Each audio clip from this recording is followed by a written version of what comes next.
కేంద్ర ప్రభుత్వం ఎప్పుడు కాంగ్రెసేతర ప్రభుత్వాలంటే సవతి తల్లి ప్రేమతోనే చూస్తూ ఉంది.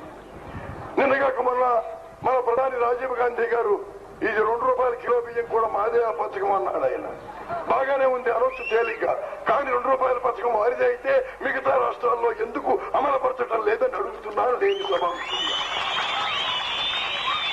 కాబట్టి ఇటువంటివే ప్రతిదానికి అడ్డు రావటం, ఏదో సైంధవుల్లాగా అడ్డుపట్టడం జరుగుతోందని మీకు మనవి చేస్తున్నాను.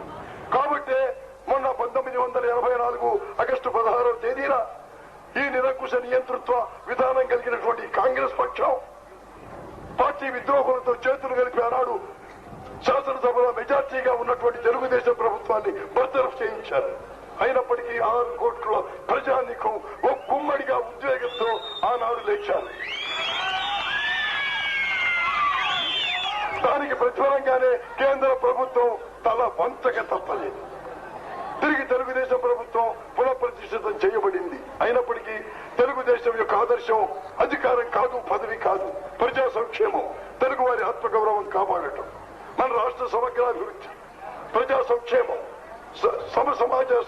సమసమానత్వం, వీటన్నిటి కోసం కేవలం కృషి చేస్తున్నది, పనిచేస్తున్నది ఈనాడు అంకితమైన భావంతో కృషి చేస్తుందని కూడా మీకు నేను హామీ ఇస్తున్నాను. మన ప్రజాస్వామ్యాన్ని మనం రక్షించుకోవాలి, మన రాజ్యాంగాన్ని మనం కాపాడుకోవాలి.